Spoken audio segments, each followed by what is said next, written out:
All right, hello, I am Ryan Muncie, your host of the HOS Podcast. So as you guys know, we want to bring you everything that we can as far as resources and information goes to help make you stronger, healthier, happier.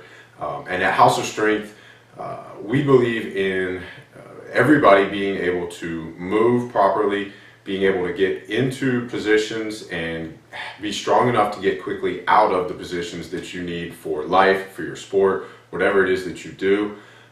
So today's podcast is going to be a really cool episode. If you are in your car, if you're listening audio only, you're not going to see the difference yet. If you're watching on video, you can see it right away. We are not doing this via Skype today. We are actually all in the same room. Our guests are right here in Roanoke, Virginia. They are Doctors Brian and Carol Mynatt. This is Well-Adjusted Roanoke. So guys, thanks for coming by. Say hello and tell us a little bit about how you guys got into chiropractic. Thanks for having us, Ryan. We both have a long history of chiropractic care. I think I started when I was about 10. I actually was a hockey player in Michigan, and as a young hockey player at a tournament, I had a gentleman break a hockey stick over my neck, and my father was a firm believer in chiropractic, and I ended up in a chiropractor's office. And ever since, I really can't remember ever wanting to do anything else at all. I had do you have a cool story, like getting hit over the well, neck? Well, no, but I have a little similar story. But I actually had like a softball injury, and I was hurting, starting to get some low back pain, and ended up my dad was going to a chiropractor, so they took me to a chiropractor at the time, and turned out that I actually had some mild scoliosis that she got rid of in a hurry. And I haven't really had a whole lot of pain ever since, but pretty much from that point on, I knew I wanted to work in healthcare. Originally, I thought I was going to go and be an MD, and then I changed my mind and went to chiropractic school. So as you guys can hear right away, both Brian and Carol are athletes. They come from an athletic background. They're not going to be your typical doctors that say, well, you probably shouldn't exercise that hard. You shouldn't. Everybody's been to a doctor that says, well, wait a minute, maybe you should tone it down a notch, or you should stop doing this. That's one of the things I love about these guys. Another thing is that they are both members at HOS Strength, so they're both in the gym working out and lifting with us. We have posted a video, 2 weeks ago. Brian was bench pressing 405, so he's got the strength to back up a lot of what we talk about. And the other side of one of the reasons that I wanted them to come on the podcast is that I was one of those people for the longest time that had a negative connotation when somebody said the word chiropractor. I always thought about a quack or somebody who just cracks your back, and when you start going to them, you have to come back and you're stuck seeing them forever, and you never actually get better, and it's just this trap of they're trying to see how much money they can get out of you. And I have to thank you guys for showing me that is not the case, and that there is this profession, that there is this resource out there for us, for all of us, for health purposes, that can help us feel better, move better, and perform better. So tell us your definition of what it is that you do and how you guys help people. go ahead. Well, chiropractors are quacks, Ryan. I don't know a chiropractor. So, Doc, you want to handle that one? Well, apparently he doesn't go to a chiropractor. Although he's lying, he actually does come and get adjusted by me. But we've kind of figured out, and what we've learned over the years, is that chiropractic is really something that we have that actually, the main thing it does is take the stress off the nervous system. So if we are able to, if you have some sort of injury where your bones have moved, your muscles have moved in a direction that they are not supposed to, then it ends up that if we are able to get everything moving properly again, it takes pressure off your spinal cord, it takes pressure off your nerves, and in actuality then your muscles will function better, you will not have pain, you will not have swelling, and things will start to really work better for you. You mentioned that if things are out of alignment or out of place, that it can put pressure on your nervous system. And I know one of the first times that I was talking with Brian, you mentioned that as little pressure as like Basically, the Tell me what you're weight of a pin, the weight of a head of a pin. So a little push pin that you might get in a brand new dress shirt that pins everything together. The weight of the head of that pin is enough to shut our nerves down by 60%. So basically what we really allude to in chiropractic care is that the central nervous system controls our whole body. Our brain and our spinal cord send all the signals for our whole body out. So for instance, in athletics or when we're lifting weights, we want to fire as much as our CNS as possible so that we can lift more weights, so that we can do more reps. If we have an area in our body that's restricting that central nervous system, then we're just not going to be as strong, we're not going to be as efficient or effective. The weight of a head of that little pin is enough to shut down your nerve roots by 60%. And that's documented, that's fact, that's not opinion.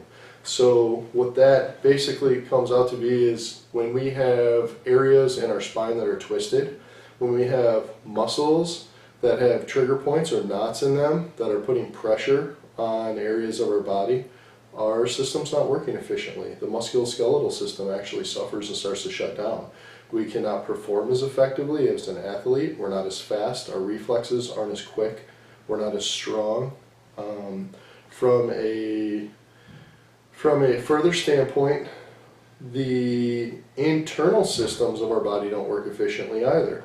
So our nervous system is compromised. It also controls our respiratory system, our cardiac system, our digestive system. All of these systems are affected, and our body is just not as healthy as it could be. We're not expressing our outward health 100% like we could be. And that's really what chiropractic's all about, is allowing us to be as strong and healthy as we can possibly be. Carol and I have been getting adjusted since we were 10, 12 years old. I can tell you that neither of us really gets sick. We may have some issues with allergies and pollen during that time of year, and that's really about it. We will not call in with the flu or the fever. We do not get sick. It's part of the reason is because we get adjusted on a regular basis, and our immune system is so strong. We've been getting adjusted for so long that we really just don't pick anything up. We're not afraid to be around sick people. We've both worked in hospital settings. It just doesn't bother us that much. That's a great answer. I think the thing that I want to highlight out of that is that, you know, you touched on the fact that when the nervous system is functioning properly, we're going to get maximum CNS output, and that's speed, power, performance. And from a gym standpoint, from a performance and weightlifting and any kind of athletic performance, that's our focus. Our focus is on maximum motor unit recruitment and output from those motor units. So that's really, we want to talk about that side of it today, as well as how the nervous system affects overall health. So I know a lot of people are going to see chiropractor and, oh, I'm going to have a whole hour of, you know, listening to Ryan and his guests tell me I need to have my back cracked, and that's not the case. And that's why these guys are different. So let's go right into you know, what you were talking about, where just the weight of a head of a pin decreases neural drive by 60%. So I'll use me as an example. So within 2 weeks of when I first started seeing you for treatment, my overhead press went up 20 pounds. 20 pounds heavier than I've ever lifted over my head in my entire life. I didn't even think there was anything wrong with my shoulder. But in the assessment, you know, you were able to spot something, and you did some adjustments, and you relieved some of that pressure off the nerves, and instantly felt better and was able to perform better. What are some of the things that you guys look for when you first meet somebody, when you go through that assessment? Because on the podcast here, we've had several guests already talk about assessments and being able to plan programming, making sure that, you know, as a coach or as a trainer, that we're giving somebody the right thing to do for them. Well, I think in general, we have a few different assessments that we utilize as chiropractors. First off, a chiropractor obviously does a chiropractic exam, and that is the art of checking the spine and making sure that all of the spinal segments are moving. There's 24 movable segments in the spine. We want to make sure all of those are moving and not putting any direct pressure on the central nervous system itself. Beyond that, Carol and I also do a postural assessment. If you come in and you have one shoulder that's much higher than the other shoulder, and you're walking around like that and you don't really know it, there's issues there. There's muscle imbalances, there's structural imbalance underneath. You can see a lot of what's going on in the skeleton just by looking at somebody. And people can see at home too. If you just go over and stand in front of your mirror and close your eyes and shake everything out loose and then open your eyes and check the level, or better yet, have somebody come from behind you and put their hands on top of the shoulders, on top of your hips, you can see a lot of things just from a simple postural assessment. Aside from a cosmetic issue, let's say somebody said, well, I don't care if one shoulder is higher than the other, what kind of symptoms would they be, or what drawbacks are they going to be experiencing? So the central nervous system does actually control everything in your body. Okay, so our brain and our spinal cord, and then all of our nerves, that's actually the peripheral nervous system, controls everything that's going on. So from even like a working out standpoint, or if we got people that are more active, one of the main things that we notice off the bat is, besides the fact that we're looking at like postural inequalities, we may see inequalities with their muscles. We'll see where somebody may have muscles that have way more tone or a lot bigger on one side versus the other. Sometimes it boils down to that we have to actually get them to do certain types of movements that will actually trigger them, and we can actually see that they may lean or do certain types of movements. I call them cheats, different ways that people can actually cheat to actually get themselves through a movement, and they don't even realize that they're doing it. Now, on the flip side of that, we have many people that come in that are not very active. And our ultimate goal is to get people as active as possible. I mean, I want the 50-year-old woman that comes to see me to go to the gym too. I want the 5-year-old that comes in to be more active too. I don't want them sitting on the couch eating chips all day. So there's other things that we can come up with, and we can find, like, sometimes some people will come in and they say, well, I've got all these issues with my mid-back, but I've also got all these digestive issues. And the thing is that yes, you have pain in your low back. Yes, you may have some trouble in your low and your middle back, but then that area of the spine also controls all of your digestive system. So we have some people that they'll come and they'll start getting adjusted, and you pretty much turn their nervous system back on and get it functioning full power, like 100% again, and they'll get rid of their pain, they'll get their function back, but then also their digestive issues, their immune system, and everything else also starts to enhance. Yeah, and I think a lot of people hear, when a chiropractor says, or when a testimony from a client of one of you guys or any other qualified chiropractor says, going to a chiropractor helped me, with my headaches or with my sinuses, or, things that we don't commonly associate with, the spine or muscles. It's because the nervous system is now back on track, like you said. So for people listening, what are some symptoms that they may be experiencing if their nervous system is out of balance, either under aroused or over aroused? What are some things that they may be battling, or what would be a sign for them to say, oh, hey, I need to stop ignoring that? One of the big indicators is pain off the bat. So they'll get lots of pain. They may actually have swelling and things like that in certain areas. They may notice that they have like joints or bones that they can't really move. But they may also get some other things. I've got people that they get headaches that seems like for no reason. They get vertigo, like shaking and spinning and turning of the room. What other kind of stuff, Doc? Burning, tingling, numbness, heartburn. Like Doc said before, pain, low back pain, neck pain, mid-back pain, headaches, dizziness, what we call clonus. If you have shaking, or if your muscles twitch and vibrate. Really, it's hard to pinpoint any one thing, because we are talking about the central nervous system that controls everything in your body. It controls every single system, it controls every single organ, it controls every single cell.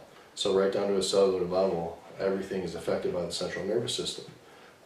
So even small things like rashes on your skin, that's an outward indication of other things going on. A lot of times that can be right down to a nervous level. So as far as the symptoms go, chiropractors a lot of times will get a bad rap because they cannot communicate effectively with their patients, and they try to tell their patients that they can cure anything. Well, you know, that's not true, but it's not really false either. We definitely don't cure anything and everything. However, we do have an effect on absolutely everything that goes in the body because we're directly affecting that central nervous system. Talking about the nervous system, if somebody were to inject a poison, so let's think about like a James Bond type situation where he gets poisoned with, you know, some exotic fish or animal, that's some kind of neurotoxin that's going to shut down your nervous system, right? That's a concept that everybody listening can relate to and say, oh, you know, that's feasible, I can realize that, and, you know, okay, so neurotoxins exist. We've talked about why the nervous system is, you know, so important and how it affects everything.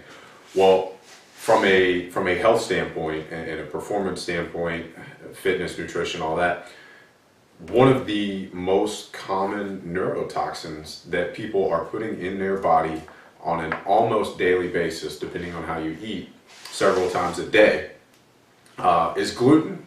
So I'm teeing that one up. I want some input on both of you guys. Everybody that hears me and listens to me, reads House of Strength stuff, they know that I'm not a fan of gluten. And it goes so much farther than just the digestive issues. You know, look, I'm not telling everybody out there that they have celiac disease, but I will, on a side note, say that as humans, we cannot break down wheat gluten. You know, there will be some undigested particles. Those particles will place themselves in the synapses, and that blocks and impedes neural drive and neurotransmissions. So, take it away. I find it to be very, very inflammatory with people too. Like sometimes that I will have people coming in and they will just be having issue upon issue upon issue, and then we've got a lot of stuff cleaned up in their spine, we've got a lot of stuff cleaned up in their muscles, but I'll try to ask them. Stop poisoning yourself. Yes, I'll try to ask them, okay, so what is it that you're eating? We've got to take the next step here. And that's usually our ultimate goal, is we want them to get like the all-around epitome of health, as we say. So and a lot of times I can pinpoint things in their diet, and a lot of times it is gluten. It may be dairy, it may be something else, but a lot of times it will be gluten that's actually slowing them down. And it's not even that I'm not the kind of doctor that'll just say, nope, you can't eat that anymore. But I've found that even if I could get them to do it less, it will make things, they'll get better way, way, way faster. And they'll be getting to a point where they can actually be on a more stable health-wise. We talked about that on the podcast last week about kind of you're on a spectrum, you're on a scale. You don't have to be perfect. It doesn't have to be all or none. But if you realize, hey, there's this thing out there that I'm eating that no matter how great it tastes, it is making me stupider. It is making me slower. It is making me weaker. You know, do I really want to have 10 minutes of it tasting that great, and you know, in a trade-off to suffer, you know, the performance, you know, downside? So it's really a no-brainer for me, because I can tell you that if I go out to a restaurant and eat gluten, I get a frog in my throat for the next hour or so. It absolutely is inflammatory to the point where it starts to give me issues.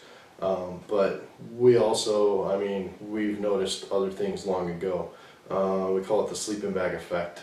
Basically, you go pound down a big sub sandwich, and for the next couple hours, our brain doesn't work quite straight. I mean, we just can't come up with answers. We're not as crisp.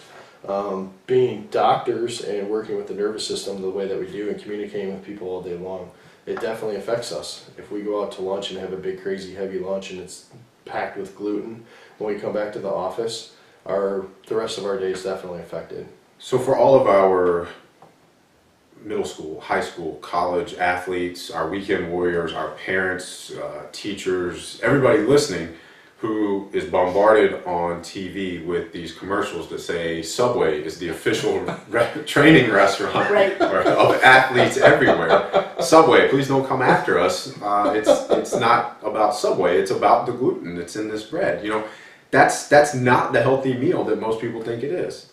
Right. It's absolutely not even close. And if you have any doubts about that, go touch base with some of your local professional athletes and see what they're eating. I can tell you, Doc and I, we actually were the team docs for 3 different MMA teams down in Wilmington, North Carolina, and Myrtle Beach, South Carolina areas. And those guys, I'm sure Dr. Carroll will agree with me, are some of the cleanest eating athletes I've ever met in my life. It was really impressive. One of the things that I got out of treating them and then working out with them more than anything was how important it is to have a decent diet and not be putting garbage in your body. I can imagine if you're an MMA or any kind of combat fighter, the last thing that you want to do is feel groggy or sluggish or be somewhat in a negatively impacted state because of what you ate. I mean, you're putting your life on the line every time you step into the ring. You want to be able. Most athletes want to be able to perform at the highest level. These guys have to. It's literally life and death. Life and death, so, right. That's a really great example. What about dairy? You notice anything with that along those lines? Dairy has a long history, and I don't want to offend too many people, but I've been studying dairy for a long time, and it is just so bad for you. For starters, and Ryan, you and I have talked about this before, there's nobody on the planet that can fully digest a glass of milk.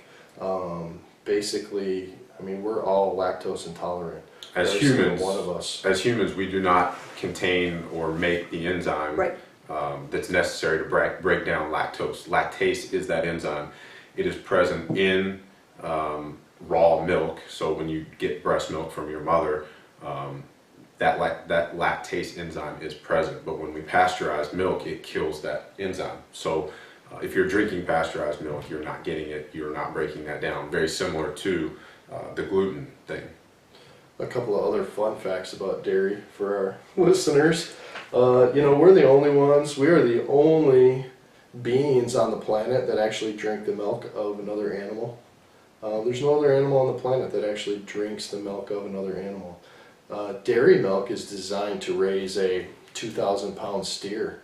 We wonder why our children are obese, because we raise them on the milk that's designed to raise a 2,000-pound animal. I mean, go figure. And just as another side note, the epidemiology of milk absolutely correlates with our females absolutely being able to have children at a younger and younger age. Not to be too descriptive, but if you ask your mother or your grandmother when that certain time of becoming a female came about, it was like 15 and 16 years old. Now our young ladies are more like 11, 12 years old. Some of them are actually having children. That's very scary, and it's all, if you actually look up the studies, it's all linked back to the epidemiology of more and more dairy in our diet. So simply having more dairy, does that, is the cause of that the hormones that are in the dairy supply now? It absolutely is. There's so many hormones and antibiotics in our dairy supply. So when we talk about, the estrogen that's being pumped into our food, it really is not, we're not making that up. No, it's absolutely documented scientific fact. I mean, they've gone over and over it since the 70s. There's a book from the 70s, John Robbins, Diet for a New America.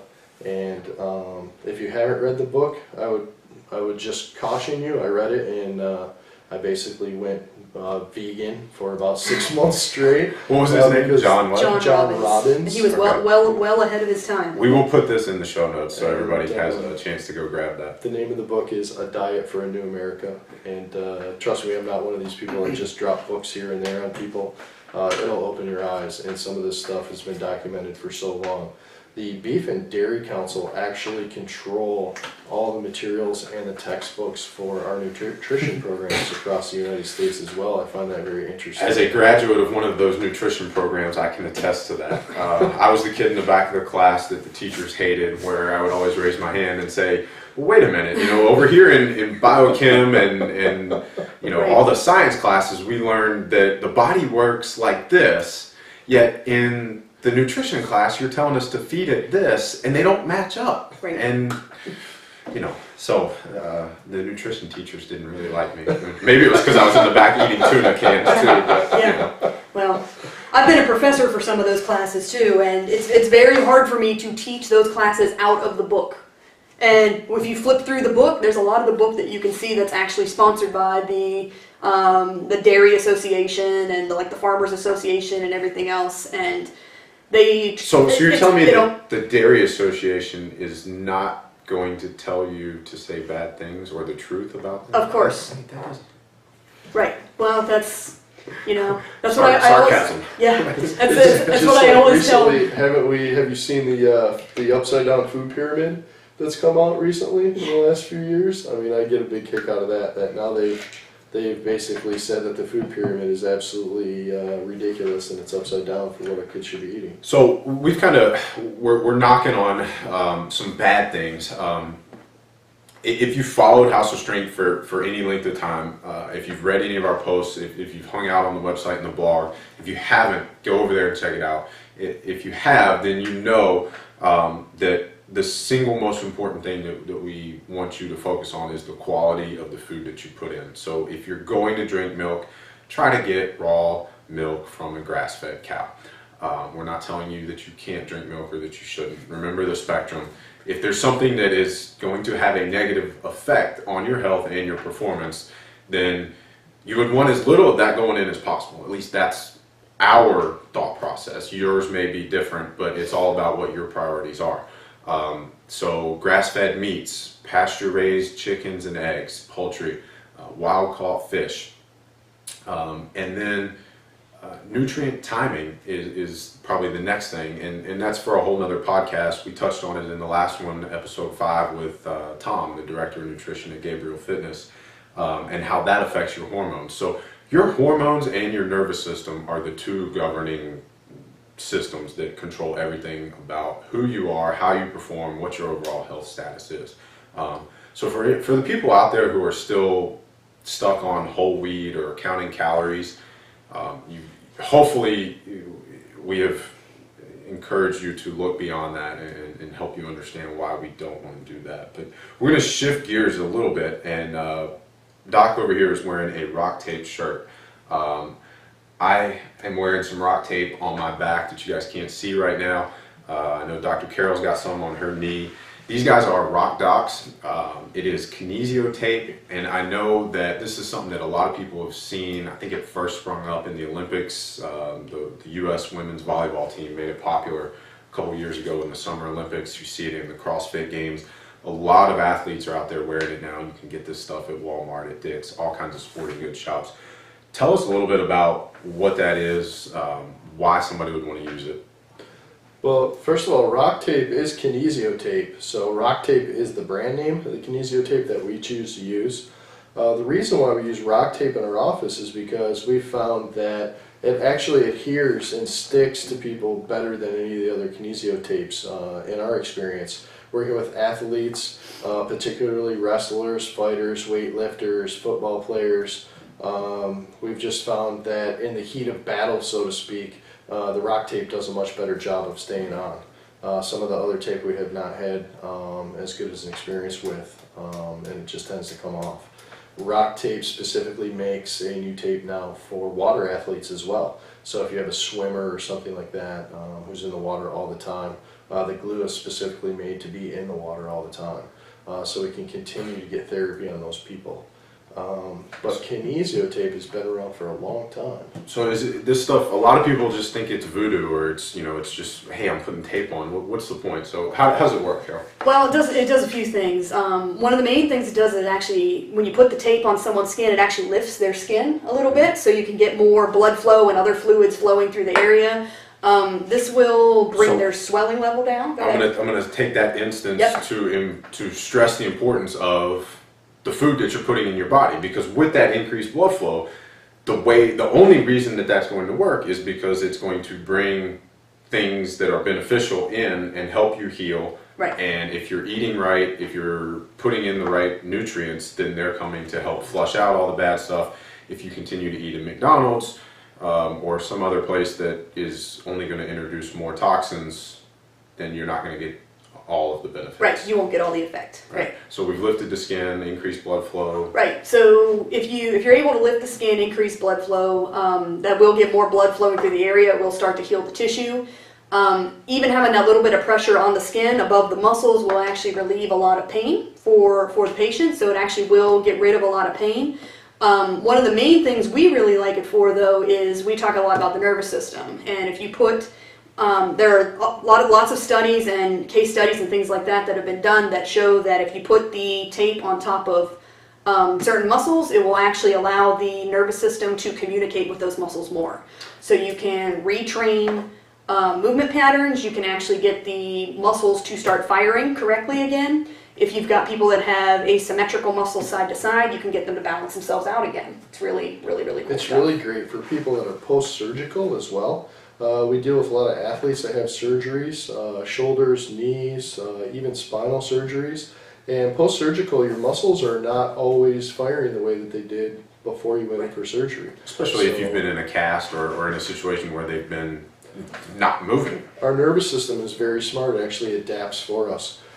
So if you've had knee surgery, let's say, your nervous system, after a while, and you've been in a cast, like you say, or maybe you've just been in a sling because you've had surgery, your nervous system will actually start shutting those muscles down so they don't fire and cause pain in that immediate area. And your nervous system doesn't always turn those back on when you're ready to start using them again. You have to kind of retrain it, give it a reason to. So if somebody didn't do that, that's how you could kind of see these chronic issues, or like you get the guy who's, 20 years ago, he comes into the gym and he used to play sports, and 20 years ago he had knee surgery, never rehabbed it, and now he's got all these crazy movement patterns and dysfunction because, like Carol said earlier, your body is really good at finding a way to cheat, and right. that's what Absolutely. You just gave an example of one of those cheats. So your body kind of cheated that pathway. So a lot of people who are 5, 10, 20 years post some kind of serious injury could stand to benefit greatly from something like this. Yeah, absolutely. And this is one of the key factors that gives us a leg up on other chiropractors, so to speak. Is basically that the kinesio tape allows us to bridge that gap into athletes that are so good at cheating. The majority of our professional athletes, they are as good as they are because their body adapts and cheats better than others. Right. They're able to go through a movement, and it may not be exactly proper or efficient, but they can still do it because their body can call or recruit other muscles to take over and help them out with that movement. They can absolutely just cheat their way through certain mobility issues that they otherwise would not be able to do. So they've got maybe a little bit better communication from their brain to their muscles, so their nervous system communicates a little bit better than maybe the average person. And I think, if you hear an interview with an athlete post-competition, or if you think about Arnold, when he was talking about weightlifting, that mind-muscle connection, or an athlete just says, they felt it, or they were, in touch with whatever, that's kind of what they're talking about. Sure. So Arnold's a great example as well, because a lot of people don't realize that Arnold's lifting partner, Franco Colombo, was also a chiropractor, and Arnold got adjusted on a regular basis. So that is definitely a story that you never hear. And speaking of Franco, he had some pretty crazy feats of strength too. He was one of the strongest deadlifters. There's a clip in Pumping Iron, the movie, where he actually inflates a hot air balloon, or a hot water bottle, like what you use when you have an earache as a kid, and he makes it explode using just the power of his lungs. And that's something that these guys are great with helping teach people how to breathe. Talk a little bit about that. How important is it that we breathe correctly, and what are people doing wrong? Because that's something that, you probably breathe, every 1 to 4 or 5 seconds, and everybody's like, oh, well, I know how to breathe. But I would be willing to bet 90% of people out there are breathing incorrectly. So what are they doing wrong? How do they do it right? And what is improper breathing doing to them? I think most people's problem is they find a cheat for that too. And people get to a point where, if they're not working out hard, maybe they're just sitting at their office on their computer or something like that, they will change their breathing, so they're breathing very, very shallow. So they'll breathe very shallow, they don't take deep breaths, they don't do any kind of cleansing breaths where they actually get a lot of the toxins out of the bottom part of their lungs. Many people only use about half their lung capacity, which is really a shame.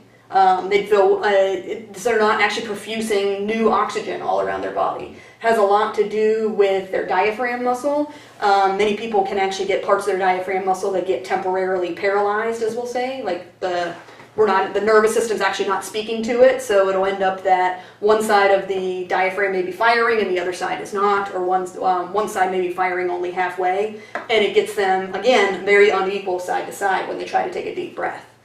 One thing that I've worked on recently, a little bit with Coach Tyler at House of Strength, is that a lot of people are not doing their deep, what he calls belly breathing. They're actually breathing from up top, right. And our intercostal muscles between our rib cage are specifically designed to expand and contract our lungs and help out with breathing, but they're not supposed to be the major movers of breathing.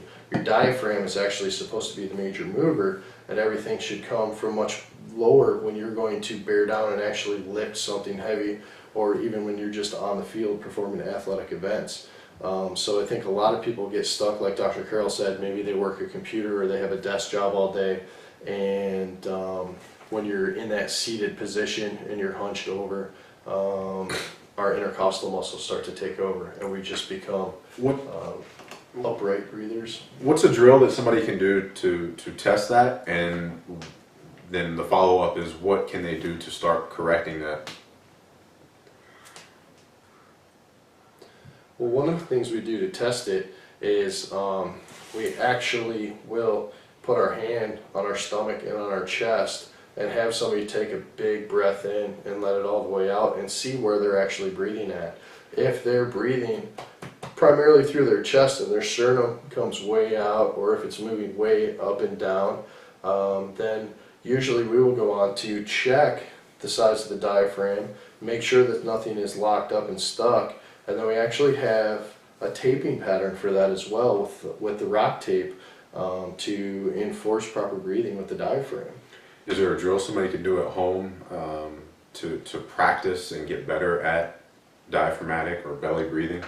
There's some different things that we can actually teach them to be able to do so that they're actually breathing more from low rather than high. Because a lot of people, when they're actually breathing, they're using a lot of these muscles up in here, so it's almost like they're taking deep breaths up here, and that's not what these muscles are really for. Right. You're supposed to be using a lot of what they call your core muscles, like your transverse abdominis and all those, and then also using your diaphragm.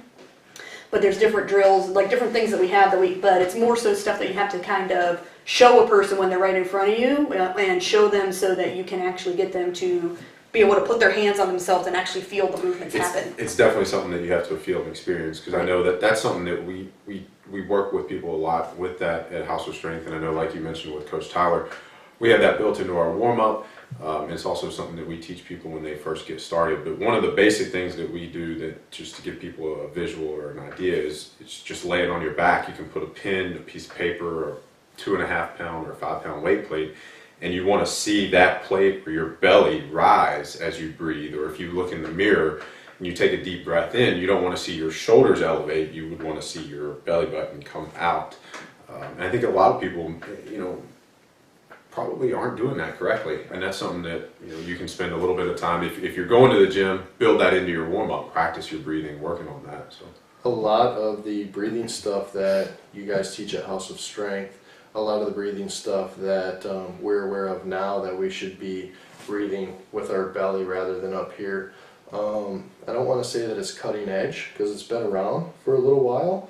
However, it has not hit mainstream. It's widely overlooked. Even in school, we learned to use a physio ball in school and do certain things in the physio ball.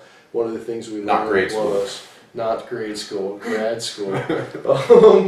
One of the things we learned was suck our belly in and then pretend that we have a string that goes through the top of our head all the way down to our belly and pull everything up. So everything is sucked in and up. And to hold that position while we go through certain exercises and whatnot. Absolutely incorrect. So when people are exercising, do they want to inhale and then exhale on every single rep like Richard Simmons? Generally no. Generally no. The laughter means no. What do they want to do? I mean, it really depends on what you want to do, but for instance, if I'm lifting really heavy, or maybe I'm doing a 3-rep max, I know that I can hold enough oxygen in my body to get through that 3-rep max. A lot of times I'll actually do all 3 reps on one breath. So let's just say, in the weightlifting world, we've got basically 3 different ranges, and this goes for any kind of performance. So we'll break this down. We'll put a chart of this in the show notes, but if you think about any exertion that is maximal output and lasts 10 to 12 seconds or less, then that's generally going to be one breath, or that's anaerobic, meaning without oxygen. So on the track, that would be your 100-meter sprint. In the weight room, it is a max effort jump. It's a 1, 2, or 3 rep set. Greater than that, we're going to be looking at like 12 to 60 seconds. And in the weight room rep range, we're looking at anywhere from 4 to 12 or 4 to 15. And then the final one is going to be anything over like 1 to 2 minutes. And that's typically what you would call aerobic work on the track. So you're thinking like a mile run. You're not going to do that in one breath. And similarly, in the weight room, if you're going to do 2 minutes of rope slams or something else, that would be brutal. So we will put that in the show notes so you can kind of see how those kind of overlap and line up with each other. But so if it's 10 seconds, 12 seconds or less, then that's one breath. If it's in that middle range, especially in the weight room, if we're trying to exert force, then we're going to take that one deep breath and hold it in our diaphragm, in our belly. And then if we need more oxygen, then we maintain that blocked off tightness position and breathe shallow at that point in the lungs, right? Absolutely. Yep. Absolutely. One thing that I wanted to ask you guys earlier when we were talking about the rock tape that we didn't get to, and part of it is just because I love saying this, that the tape works, the mechanism that it works is tactile proprioception. So explain to us what that is and how that helps, and I want to touch on the asymmetries thing too, because we get a lot of people that write in and say, hey, my right side's bigger than my left side, or my right arm's bigger than my left arm, or my left leg's stronger than my right leg, and do I need to just go do 1,000 more curls on my left arm to balance it out, or should I do a whole bunch of one-leg squats? What's going on there? How can we fix that? Well, for starters, I guess I'll touch base on the proprioception. Our body works with a set of nerves called proprioceptors that tell us where everything is at in time and space. So you can close your eyes and you can put your palms up, and you know that your palms are up, and you can flip them down and you know that your palms are down. So our body, we have a general awareness of where our body is at in time and space, and that's our proprioceptive nerves at work. Now, when we use the kinesio tape, we actually trigger and activate those proprioceptive nerves and use that neural pathway to change imbalances in our mobility patterns. So when we're doing a specific lift, let's say that Take like a lat pull down. Like that's one or a pull up, where a lot of people have a hard time engaging the lats and using the lats. They want to pull with the arms. Mm-hmm. So if I were to stand behind you as a coach or a trainer and put my hands on your lats and just touch with my fingers, then it's a lot easier for you to, okay, that's my lat, that's the one I want to engage and pull with, as opposed to pulling with my hand and arm. That's tactile proprioception. Absolutely. So the difference with the tape is that we slap it on you and it stays there for 10 days, and it's constantly reminding your brain 24/7 of exactly that movement pattern. So if your coach comes up from behind you and is helping you out with that movement pattern, and then you can perform it for a set, and maybe a week from now you need reminded again so you can perform that set again, the tape is going to subconsciously ingrain it in your brain so that your body takes over that movement pattern as the new efficient neural pathway. So it's basically a hack for anybody and everybody to get closer to that elite athlete who has the perfect level of communication between their brain and whatever muscle or what they're trying to tell their body to do. Right. It absolutely is. Just one thing I want to touch on that is, that being said, it's very important that you apply the tape correctly. And we see a ton of people that come into our office and they just have it everywhere. Or they have I went to Walmart and bought this and slapped it on. Oh, you know, this right arm was weak, so I just wrapped it all over my right arm, and I got this big mummy cast arm now, and man, but I feel stronger. Yeah, I'm glad you feel stronger. That's great. If you're not applying the tape correctly into the proper muscle, in the proper direction, with the proper stretch, because anybody who's used the tape knows that it actually stretches as well. Not only are you not going to get the effects you desire, but you possibly could be hurting yourself as well. That's what I usually, just to kind of talk about the proprioception a little bit, like the way I usually explain it to people is it's a way that you can actually hook up your sensory, like your sense of touch, with your motor, which is how you actually control your muscles. So if you were talking about your lats, for instance, right. So if you've got muscles that are not pulling the same way, you've got one side that's really strong and one side that's not really firing at all. If you put the tape, or if you walk up as a trainer and you start tapping your finger on that one muscle that is not activating, you're working with what we call the proprioceptors, but you're working with your sense of touch. So the person their brain will actually start to get messages coming from that muscle that says, hey, somebody's touching you here. And the brain's response is to send a message back down to the muscle to tell that muscle to start contracting. So it's a way you can actually make the sensory meet up with the motor, the muscle part of your movement. So if we put the tape on there, it's a way that will keep sending sensory information, like sense of touch information, into the brain. So the brain will keep sending new muscle movement pattern type of information back into that muscle. So it's a way you can retrain the muscle when you're not even really using the muscle. You could be sitting at your desk all day on your computer, and the muscle is still getting talked to by the brain and getting communicated with. It's really cool. It's incredible technology in a very simple delivery system. It's been used for a long time. It actually comes from China, and boy, they've been using it for a long time, right along with acupressure and acupuncture and all the rest of our cool stuff that we get. Eastern medicine for the win, right? Let's touch base real quick on something you said about people call in and they have, my right arm is way bigger than my left arm, and I don't understand what's going on, and do I have to do, a million curls with my left arm to make that come out and whatnot. Honestly, whenever we see one side that's bigger than the other, we always want to rule out major red flags, because the worst case scenario is that there's a major pathology or disease in effect. But after we've ruled those things out, that'd be a worst case scenario, but in a very, very small percentage of those cases. Crazy small percentage.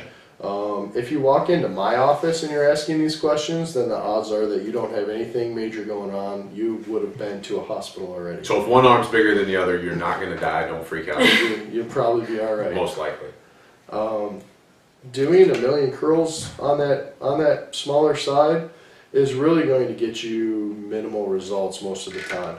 It's not going to just automatically start. We're not made with one arm that is ridiculously stronger and bigger than the other arm. It's just not how things work in the human body. However, you definitely could have imbalances in play in your structure, specifically in your spinal cord, that's affecting your function, specifically your central nervous system, so that the muscles on that side do not grow, are not as efficient at growing as the muscles on the other side. They're not as efficient as being strong. Now we all know that we're right-handed or left-handed, and our dominant hand is much stronger. And that is, that's a toss-up. They've done a lot of studies on it. Some studies show that the dominant side is stronger because we actually use it more. But some studies show actually that the dominant side is stronger because there is a much stronger neurological connection between that dominant side and the brain. Let me ask you this. So, and this may be a chicken or the egg thing, but that's just an interesting thought popped into my head. Do we choose to be right or left-handed because we automatically have better neural drive to that limb, or does that develop because that's the one that we've used more? I'm going to go with chicken. Okay. Which one was the chicken? What do you think, Doc? Well, which one was the going theory is that everybody has two hemispheres in their brain, right side, left side. And it ends up that everybody has one hemisphere that's more dominant than the other. Now, most people, the dominant hemisphere is on the left side. And the left side is who communicates the most with the right side of your body. Now, that's your whole chicken and egg controversy, though. So there's way more that goes into it than that, but that's the easy answer. I mean, that's where a lot of it actually comes from, is which side of their brain is actually more dominant, meaning which side is more sending more neural pathways in that direction. So you do end up that you have one side of your nervous system that's actually more dominant than the other. So it ends up that, for most people, what end up, that's the handedness that they'll have. So if that's the chicken, here's the egg side of things. Basically, I'm left-handed, and I've always been left-handed. I've always just wrote and ate with my left hand and just picked it up naturally. However, my father didn't know any better and taught me how to play sports right-handed. So all sports and everything else in my whole entire life, besides eating with a fork or writing with a pen, I do absolutely right-handed. So some people would call me ambidextrous. Some people say no because I don't do the same activities from one side to the other. Well, and this is another question I have. I mean, I love the whole like mental bodybuilding side of it, things that we can do to increase our IQ and memory, get smarter, all that stuff. So let's say that let's just assume that I'm right-handed. That means my left hemisphere is dominant. If I start practicing writing with my left hand, if I eat with my left hand, or if I'm a basketball player, if I start dribbling more with my left hand, is the right hemisphere of my brain going to become more active? Will I be able to better utilize it for the cognitive functions that we normally associate with the right hemisphere, or is that just off base? It really depends on the person, and I know that's a bad answer, but it really depends on the person. There are some people that, yes, if you start using your non-dominant hand more, there's a lot of stuff that you can actually pretty much, skills that you can teach that side of your body to do. Go ahead, sorry. You can definitely teach your non-dominant side new skills, but I think what Ryan's trying to get at is, will it effectively start to improve some of your brain function? So that you can go above and beyond on both sides of the skills that you're already using. And my answer is definitely yes. My belief is yes. Now, like Carol said, it depends on the person. Some people it's going to show a lot more than others, but in general, yes, I think everybody can improve overall function by practicing specific skill sets on both sides of their body, specifically improving skill sets on your non-dominant side. Absolutely affects your brain. Kind of like the stuff you see on like all the commercials, like for Lumosity with the science of neuroplasticity. Absolutely. Like that kind of, it's that concept. And that's exactly what luminosity does. Right. So just eat your food or your salad with your non-dominant hand. It'll make you eat slower, which makes you feel, it allows your body to send the message that you're full. So if you haven't heard this is a really common advice on weight loss or slowing down your eating, is to eat with your non-dominant hand, because you don't have the same dexterity, which slows down the eating process, which gives your body time to send the signal or your brain to send the signal that says, hey, we're full. But that also could help make you smarter in other things, whatever it is that you do. You can start to connect different things. Well, think about it this way. A lot of times we get stuck in the thought process that our brain comes up with all this information and it spits it out to our body. Our brain tells our heart to beat, it tells our lungs to breathe, it tells everything to happen in our body. Well, the brain also absorbs information, otherwise we would not be able to adapt. So if you touch a hot burner, that information goes, up your hand, up your arm, into your brain, and red alarms go off and it says, hey dummy, don't do that anymore. Right. And we learn from that. So your brain definitely absorbs information just as well as it sends information out into our body. So yeah, it's definitely a two-way street. It's not a one-way road that our brain just spits stuff out. It definitely absorbs and learns, and I believe that it definitely can improve overall function. All right. Well, so as we wrap this up, we're almost out of time. The last question that we ask every one of our guests is, what is one thing that you would want the listener to take home, take out of this, that will help them kick more ass, be stronger, healthier, happier, have better control or better nervous system health, whatever it is that you want them to take home? What would that one thing be? My thing really is that Well, Dr. Brian and I live in a world where we say, and the slogan for our office is work hard, play harder. And we don't really think that there's any real stop point to anybody's life. I don't think that if you are 18 years old or if you're 58 years old, you still should be able to fire your nervous system on all cylinders. You should be able to work out hard at the gym. You should be able, if you're 58 years old, you should be able to run right next to that 18-year-old. And we don't live in a world where we really put limits on ourselves, and we really try to push people to be as active as they possibly can and to make their system function as well as it can, and we can help them with that, and that's my major goal anyway.